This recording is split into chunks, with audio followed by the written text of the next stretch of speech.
All right, so this is going to be a review of Borderlands. It just came out. I just got home from seeing it. It's directed by Eli Roth. The latest video game adaptation. I am only somewhat familiar with Borderlands. I played one of the games years ago and didn't even play that much of it. So I'm not personally invested like other people may be. From what I'm seeing, negative reviews pretty much all around from what I've seen. But I'll say how I feel about it in a second.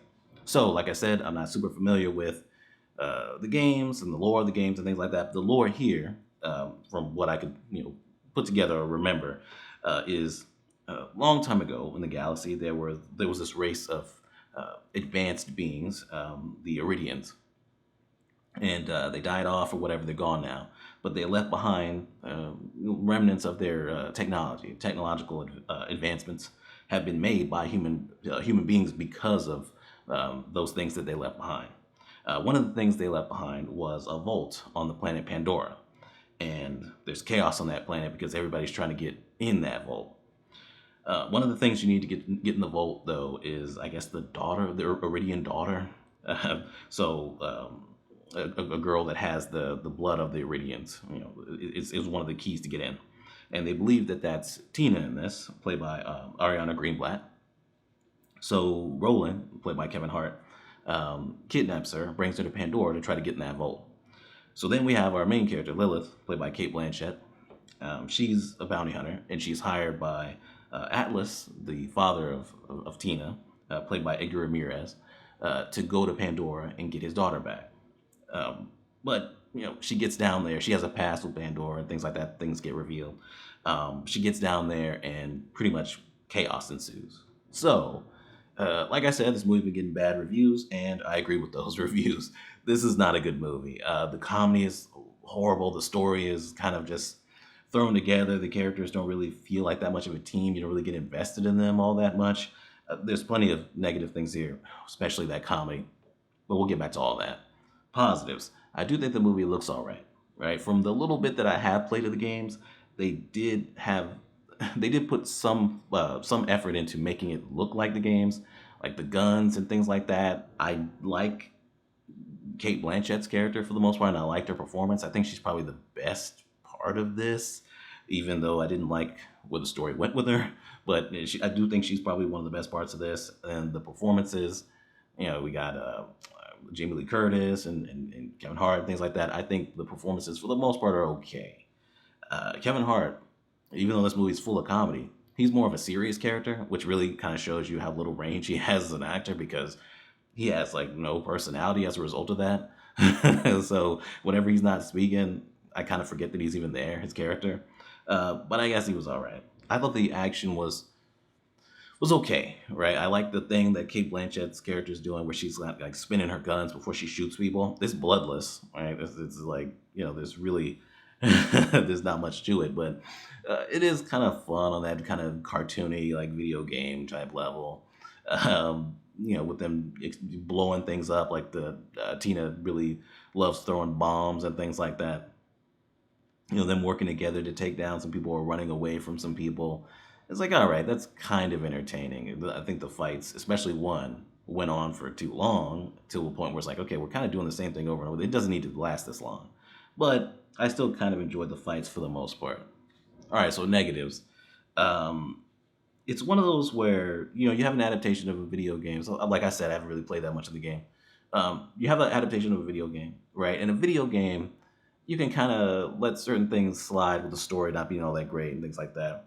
The story here is not that great, right? And as a movie, that's an issue. The story in this feels like they really did just kind of throw together whatever, right?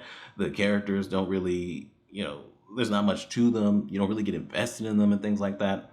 Like I said, I kind of forget about Kevin Hart's character at times. Jamie Lee Curtis's character also didn't really do much for me. That claptrap, that robot, that played by Jack Black, which I guess he's okay because I didn't recognize his voice. He was really annoying. We'll talk a little bit more about him later. But you don't really get that camaraderie. You don't really feel like that team dynamic like Guardians of the Galaxy or even that newest Dungeons and Dragons movie where you get to see these characters come together. You don't get that here other than Lilith and Tina, so Kate Blanchett and Ariana Greenblatt. I think they have some moments together. I think there's some touching things with them, getting into their backstories.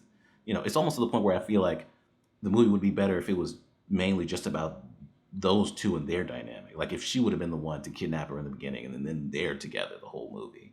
And then you just gotta kind of have some supporting characters come in here and there to help them, because they're the only two of this team that really has that dynamic, that chemistry.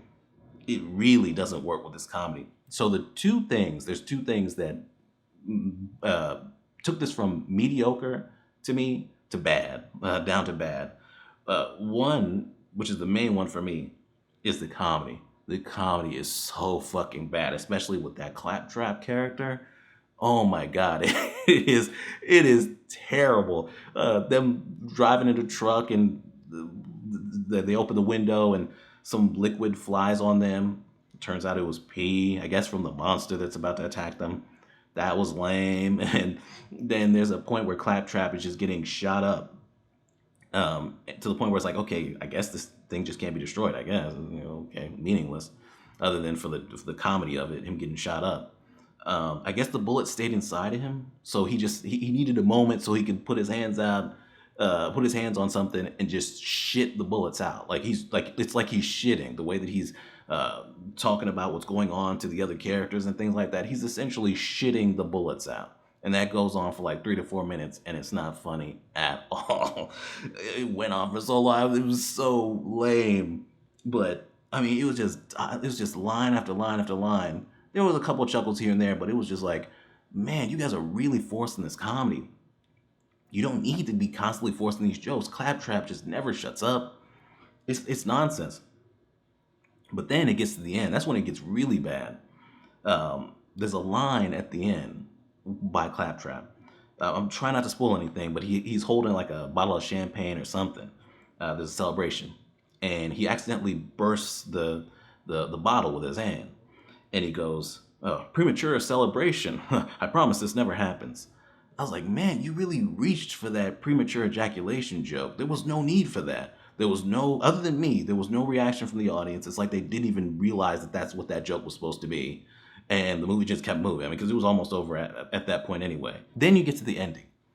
I'm not going to spoil it, but there's a reveal with one of the characters that is so obvious when they start setting it up. But at the same time of it being obvious, it's also not fully explained. So that's another problem with it.